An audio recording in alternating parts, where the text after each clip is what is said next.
ഉപതെരഞ്ഞെടുപ്പ് കഴിയും വരെ കാത്തുനിന്നില്ല സന്ദീപ് വാര്യർ. തെരഞ്ഞെടുപ്പ് കാലത്ത് മാത്രമാണ് ഡിമാൻഡ്. BJP തറവാട്ടിൽ നിന്ന് തെറ്റി വഴി ഏതെന്ന് ആലോചിച്ച് നിന്ന സന്ദീപ് വാര്യർ പൊടുന്നനെ കോൺഗ്രസിൽ ചേർന്നിരിക്കുന്നു. KPCC അധ്യക്ഷൻ്റെയും പ്രതിപക്ഷ നേതാവ് VD സതീശൻ്റെയും സാന്നിധ്യത്തിൽ കരഘോഷത്തോടെയും ആനന്ദാലിംഗനങ്ങളോടെയും സന്ദീപിനെ സ്വീകരിച്ചു കോൺഗ്രസ് തറവാട്ടിൽ പാലക്കാട്ട് വച്ച്. നിരവധി പേരെ BJPക്ക് സംഭാവന ചെയ്ത കോൺഗ്രസ്സിന് അവിടെ നിന്ന് ഒരാളെ കിട്ടിയതിൻ്റെ സന്തോഷവും ആവേശവും, അതും ഒരു ഉപതെരഞ്ഞെടുപ്പിൻ്റെ പടിവാതിലിൽ. പാർട്ടിയിൽ അദ്ദേഹം പ്രവർത്തിക്കുന്ന ഘടകത്തിലോ സഹപ്രവർത്തകരുമായി ബന്ധപ്പെട്ടോ എന്ത് വിഷയമുണ്ടെങ്കിലും തെരഞ്ഞെടുപ്പ് കഴിഞ്ഞതിന് ശേഷം എല്ലാം പരിശോധിക്കും. തെരഞ്ഞെടുപ്പിന് ശേഷം പരിഹരിക്കാമെന്ന് പറഞ്ഞ് ഇന്നേ വരെ ഏതെങ്കിലും പ്രശ്നങ്ങൾ തെരഞ്ഞെടുപ്പിന് ശേഷം ചർച്ച ചെയ്ത് പരിഹരിച്ചിട്ടുണ്ടോ എന്ന് കേരളത്തിലെ BJP പ്രവർത്തകർ പറയട്ടെ. ഞാൻ പോവാന്ന്. അതെ, കുറച്ച് പതുക്കെ പറഞ്ഞാലും കേൾക്കാം. പിന്നെന്താ ഞെട്ടാത്തത്? സാധാരണ ഇത്ര നിസ്സാര കാര്യങ്ങൾക്ക് ഞാൻ ഞെട്ടാറില്ല.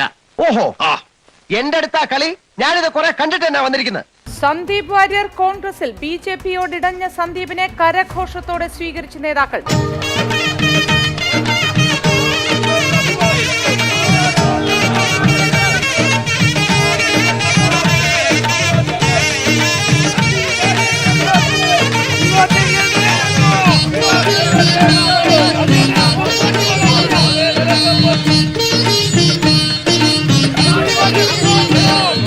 താലപ്പൊലി തകിലടി പടകം വാദ്യവിശേഷവുമായി സുരവാദ്യവിശേഷവുമായി ആരോഗ്യ ശ്രീമാൻ ഇന്നൊരു മംഗളവരവേൽപ്പ്, തിരുമംഗളവരവേൽപ്പ്.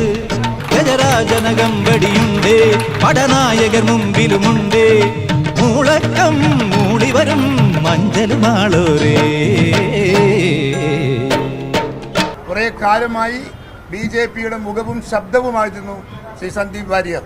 പക്ഷേ മതേതര ജനാധിപത്യ രാഷ്ട്രീയ പ്രസ്ഥാനത്തിൻ്റെ അകത്ത് പ്രവർത്തിക്കണമെന്ന അദ്ദേഹത്തിൻ്റെ നിഷ്കർഷതയുടെ അടിസ്ഥാനത്തിലാണ് അദ്ദേഹം ഇന്ത്യൻ നാഷണൽ കോൺഗ്രസിനെ സെലക്ട് ചെയ്ത് അതിലേക്ക് കടന്നു വരാൻ തീരുമാനിച്ചതും ഞങ്ങളെ അറിയിച്ചതും ഞങ്ങൾ അദ്ദേഹത്തെ സ്വാഗതം ചെയ്തതും. അവൻ പൂവല്ല, കാളകൂടെ വിഷമാണ്. ഇന്ത്യൻ നാഷണൽ കോൺഗ്രസിന് വേണ്ടി സന്ദീപ് വാര്യരെ ഞാൻ ഈ പാർട്ടിയിലേക്ക് സഹർഷം സ്വാഗതം ചെയ്യുന്നു, അഞ്ചോട് ചേർത്ത് സ്വാഗതം ചെയ്യുന്നു. കൊളപ്പള്ളിയുടെ ആണെന്നുള്ള അഹങ്കാരത്തിൽ ഗോവിന്ദൻകുട്ടി എന്തോ ബുദ്ധിമോശം കാട്ടി. ഇനി ഉണ്ടാവില്ല. ഗോവിന്ദൻകുട്ടി തമ്പുരാന്റെ കൂടെ ഉണ്ടിനി. തമ്പുരാൻ പോന്ന് പറയണവരെ എന്നെ കൈവിടരുതേ. സന്ദീപ് വാര്യർ ഒരു കാലഘട്ടത്തിൽ കേരളത്തിലെ BJPയുടെ മുഖവും ശബ്ദവുമായിരുന്നു. അദ്ദേഹം വർഗീയതയുടെ, വെറുപ്പിൻ്റെ, വിദ്വേഷത്തിൻ്റെ രാഷ്ട്രീയത്തോട് വിട പറഞ്ഞ് സ്നേഹത്തിൻ്റെയും ചേർത്ത് നിർത്തലിൻ്റെയും രാഷ്ട്രീയത്തിലേക്ക് കടന്നു വരികയാണ്. ഞാൻ ഐക്യ ജനാധിപത്യ മുന്നണിക്ക് വേണ്ടി കൂടി അദ്ദേഹത്തെ ഹൃദയപൂർവ്വം സ്വാഗതം ചെയ്യുക. ഇനിയുള്ള കാലം ഒരു കോൺഗ്രസ് പ്രവർത്തകനായി ഉണ്ടാകും എന്ന ഉറപ്പ് നൽകിക്കൊണ്ട്, നിങ്ങളൊപ്പം ഉണ്ടാകുന്ന ഉറപ്പ് നൽകിക്കൊണ്ട് അവസാനിപ്പിക്കുന്നു.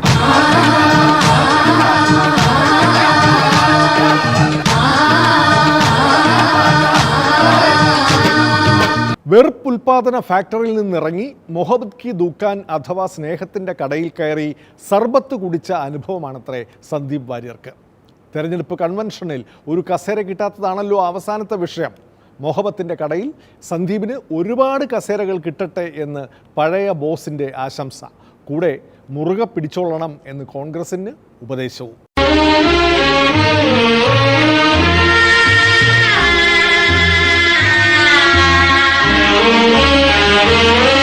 ഒരു കസേര കിട്ടിയില്ല എന്ന് പറഞ്ഞ് സന്ദീപ് വാര്യർ കോൺഗ്രസിലേക്ക് പോയിരിക്കുകയാണ്.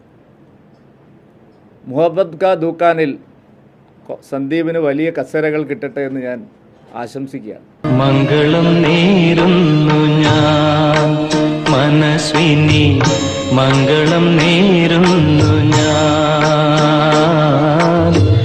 അലിഞ്ഞു ചേർന്നതിൻ ശേഷമെൻ ജീവനെ പിരിഞ്ഞു പോയി നീ, എങ്കിലും ഇന്നും മംഗളം നേരുന്നു ഞാൻ മനസ്വിനി, മംഗളം നേരുന്നു ഞാൻ. ഏകാധിപത്യ പ്രവണതയുള്ള, ജനാധിപത്യത്തെ പാടെ മതിക്കാത്ത ഒരു സിസ്റ്റത്തിനകത്ത് നിന്ന് വീർപ്പുമുട്ടി കഴിയേണ്ട അവസ്ഥയിലായിരുന്നു ഞാനുണ്ടായിരുന്നത്. BJPക്ക് അകത്ത് നിന്ന് എനിക്ക് കിട്ടിയത് അങ്ങേയറ്റത്തെ ഒറ്റപ്പെടുത്തലും വേട്ടയാടലുമാണ്. ഈ തെരഞ്ഞെടുപ്പിലോ കേരളത്തിൽ BJPക്കകത്തോ ഇതൊരു ചലനവും ഉണ്ടാക്കാൻ പോകുന്നില്ല. ബഹുമാനപ്പെട്ട പ്രതിപക്ഷ നേതാവിന്റെയും ബഹുമാനപ്പെട്ട KPCC പ്രസിഡന്റിന്റെയും സാന്നിധ്യത്തിൽ ഈ ത്രിവർണ്ണ ഷാൾ അണിഞ്ഞുകൊണ്ട് ഇവിടെ ഇരിക്കുന്നുണ്ടെങ്കിൽ അതിന്റെ ഉത്തരവാദി K. സുരേന്ദ്രനും സംഘവുമാണ്. അവൻ സന്ദർഭം മുതലെടുക്കുകയാണ്, കള്ളപ്പന്നി. വിദ്വേഷത്തിന്റെയും പരമത വിദ്വേഷത്തിന്റെയും ക്യാമ്പിൽ നിന്ന് മോചിതനായി പുറത്തു വന്നതിന്റെ ആഹ്ലാദത്തിലാണ് ഞാൻ, സന്തോഷത്തിലാണ് ഞാൻ. അതുകൊണ്ട് VD സതീശനും സുധാകരനും ഞാൻ എല്ലാ ആശംസകളും നേരുകയാണ്. സന്ദീപ് വാര്യർ കോൺഗ്രസിൽ നീണാൾ വാഴട്ടെ എന്ന് ഞാൻ ആശംസിക്കാം. ഈ പറഞ്ഞതിന് വേറൊരർത്ഥം ഇല്ലേ? ഏയ്, അങ്ങനെ പ്രത്യേകിച്ച് അർത്ഥമൊന്നുമില്ല. ഞാൻ എന്തിനാ ഈശ്വര ഇങ്ങനെ തെറ്റിദ്ധരിക്കണേ? ഞാൻ എല്ലാ ആശംസകളും സുധാകരനും സതീശനും കൊടുക്കുകയാണ്. സന്ദീപ് വാര്യരെ മുറുകെ പിടിക്കണം.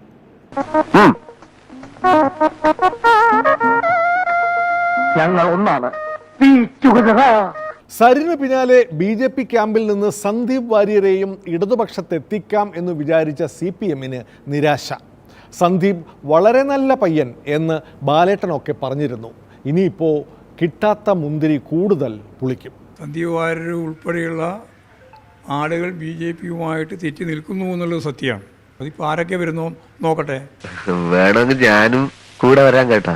ഒരു വ്യക്തി എന്നുള്ള നിലയിൽ സംസാരിക്കാനും എടുക്കാനും പെരുമാറാനും പറ്റുന്ന നല്ലൊരു വ്യക്തിയാണ് അദ്ദേഹം. അളിയെ പോരുന്നോ? ഒന്ന് കൂടിയേച്ചേടാ. ഇല്ല, വരുന്നില്ല. പടച്ചോടാണ് ഇഷ്ടം കൊണ്ട് വിളിക്കാണ്. നമ്മളൊക്കെ ഒന്നല്ലേ? അളിയോ വരുന്നോ? അദ്ദേഹം CPMൽ വന്നു കഴിഞ്ഞാൽ ഒരു കേഡർ എങ്ങനെയാണോ ഞങ്ങൾ സംരക്ഷിക്കാൻ ഞങ്ങളുടെ ശരീരവും മനസ്സും ചെലവഴിക്കുന്നത്, അതേപോലെ തന്നെ വരുന്ന എല്ലാ ആൾക്കാർക്കും ആ സംരക്ഷണം ഉണ്ടാകും. അദ്ദേഹത്തിൻ്റെ നിലപാട് എന്താണെന്നുള്ളത് അദ്ദേഹം തന്നെ വ്യക്തമാക്കണം. ഞങ്ങളെ സംബന്ധിച്ച് ഓരോരുത്തരെടുക്കുന്ന നിലപാട് എന്താണെന്നുള്ളതാണ് പ്രധാനം. അദ്ദേഹം പാർട്ടിയിലേക്ക് വന്നാൽ ഞങ്ങൾ ഹൃദയപൂർവ്വം സ്വാഗതം ചെയ്യുമെന്ന് കമ്മ്യൂണിസ്റ്റ് പാർട്ടിയുടെ സെക്രട്ടറി MV ഗോവിന്ദൻ, മുൻ മന്ത്രി ശ്രീ AK ബാലൻ, മന്ത്രി ശ്രീ MB രാജേഷ് ഉൾപ്പെടെയുള്ള മുഴുവൻ നേതാക്കളും പറഞ്ഞിട്ടുണ്ട്. എന്താ മോളെ ഇത്? കാഡ്ബറീസ് ചോക്ലേറ്റാ. കൊള്ളാലോടി. വെറുപ്പിന്റെ ഫാക്ടറി വിട്ട് സ്നേഹത്തിന്റെ കടയിൽ അംഗത്വം എടുക്കുന്നുവെന്ന് സന്ദീപ് വാര്യർ.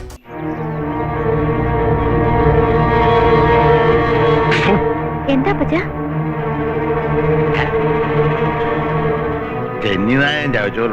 വർഗീയതയുടെ ഒരു കാളിയനെ കഴുത്തിൽ അണിയാൻ അതൊരു അലങ്കാരമായി കൊണ്ടു നടക്കാൻ കോൺഗ്രസിന് മാത്രമേ പറ്റൂ.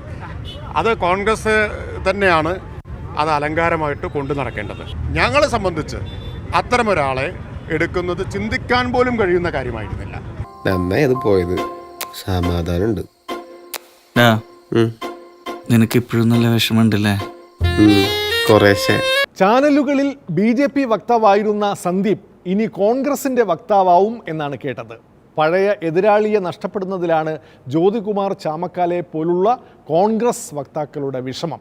പണ്ട് ഇരുവരും തമ്മിലൊരു ജുഗൽബന്ധി വൈറലായിരുന്നു. ഇമാതിരി തെമ്മാടികളെ കൊണ്ടുവന്ന് ഇന്ത്യയുടെ പ്രധാനമന്ത്രിയെ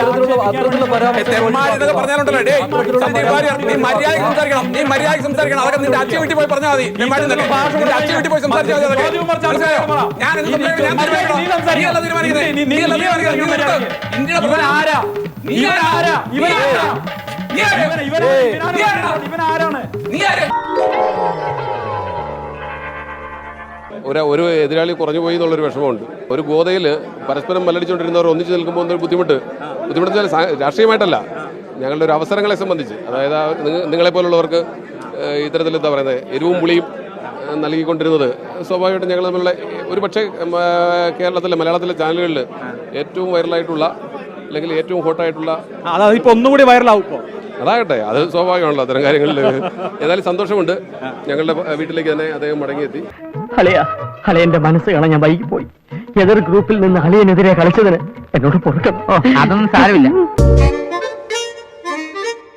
സർക്കാരിൽ ഉന്നത പദവി അലങ്കരിക്കുന്നവർ വിരമിച്ചു കഴിഞ്ഞു മാത്രമാണ് സാധാരണ സർവീസ് സ്റ്റോറിയും ആത്മകഥയും എഴുതുക. CPM കേന്ദ്ര കമ്മിറ്റി അംഗമായ EP ജയരാജൻ പാർട്ടി നേതൃത്വത്തിൽ ഇരിക്കുമ്പോൾ തന്നെ ആത്മകഥ എഴുതുക, അതിൽ പാർട്ടിയുടെയും സർക്കാരിൻ്റെയും പ്രവർത്തനങ്ങൾ വിലയിരുത്തുക, ഇതൊക്കെ അസാധാരണമായ കാര്യങ്ങളാണ്. അങ്ങനെ അസാധാരണമാണല്ലോ EP ജയരാജൻ സഖാവിൻ്റെ വഴികളും. ഏതായാലും പാർലമെൻറ്റ് തെരഞ്ഞെടുപ്പ് ദിവസം BJP നേതാവുമായുള്ള കൂടിക്കാഴ്ച ചർച്ചയായതിനു പിന്നാലെ വയനാട് ചേലക്കര ഉപതെരഞ്ഞെടുപ്പ് ദിവസം EP യുടെ കിടിലം കൊള്ളിക്കുന്ന ആത്മകഥാ ബോംബ് വീണ് പൊട്ടി പാർട്ടി ആകെ കുലുങ്ങി. പാലം കുലുങ്ങിയാലും കേളൻ കുലുങ്ങില്ല എന്ന് പറയുന്നത് പോലെ ഇ.പിക്ക് കുലുക്കമുണ്ടായില്ല. കാരണം ആത്മകഥ തൻ്റേതല്ലെന്നും തൻ്റെ ആത്മകഥ ഇങ്ങനെയല്ലെന്നും ഇ.പി ആണയിടുന്നു. സാർ ഒരു സർവീസ് സ്റ്റോറി എഴുതാൻ പോവാണ്. വായനക്കാരെ കിടിലം കൊള്ളിക്കുന്ന ഒരു അനുഭവ കഥ. എൻ്റെ ആത്മകഥ സംബന്ധിച്ചിട്ടാണ്. എൻ്റെ ആത്മകഥ ഞാൻ എഴുതിക്കൊണ്ടിരിക്കുകയാണ്. ഇതാ ഒരു നീണ്ട കഥ, നീണ്ട നീണ്ട നീണ്ട കഥ. എന്തോ ഇത്? ഒരു നീണ്ട കഥ. മണ്ണിൽ വിരിഞ്ഞ പൂക്കൾ വാടിയപ്പോൾ.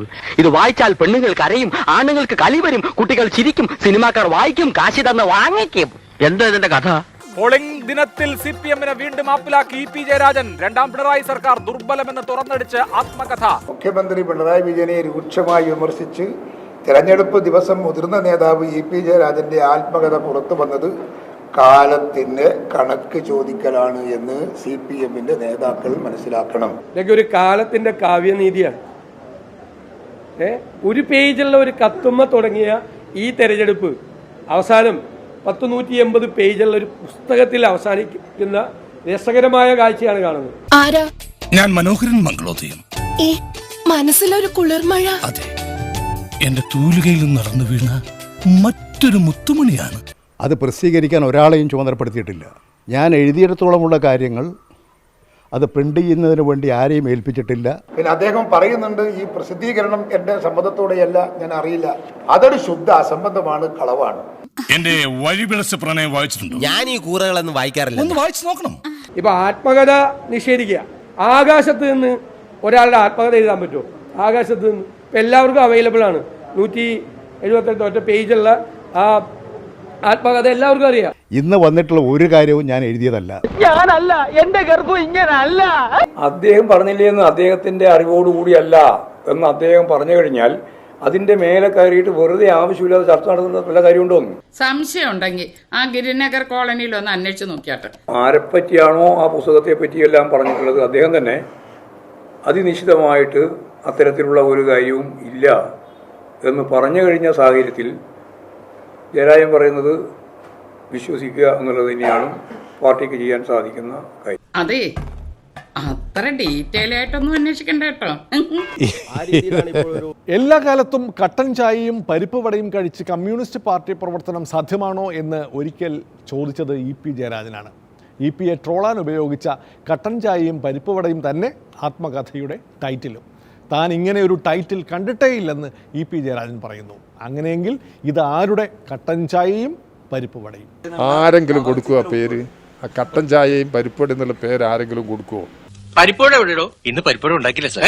പരിപ്പോടെ ഉണ്ടാക്കിയില്ലേ? പരിപ്പോടയും ചായയും ബീഡിയുമാണ് ഞങ്ങളുടെ പാർട്ടിയുടെ പ്രധാന ഭക്ഷണം എന്ന് എനിക്ക് അറിഞ്ഞൂടെ? എടുക്ക പോയി പരിപ്പോടെ ഉണ്ടാക്കി കൊണ്ടുവരാ. ഇത് യഥാർത്ഥത്തിൽ ഇ.പിയെ പരിഹസിക്കുന്നതിന് വേണ്ടി ഉണ്ടാക്കിയിട്ടുള്ള ഒരു പേരല്ലേ അത്? കവർ പേജ് ഞാൻ ഇന്നിപ്പോ ഈ നിങ്ങളെ TV വന്നപ്പോഴാണ് ഞാൻ കാണുന്നത്.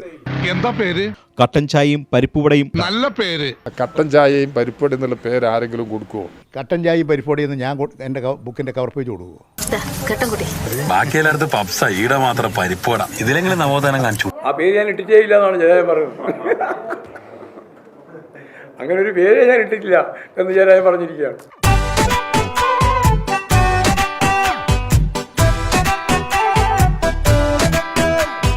ഞാൻ ശ്രീ ഇ.പി. ജയരാജന് അഭിവാദ്യങ്ങൾ നേരുകയാണ്.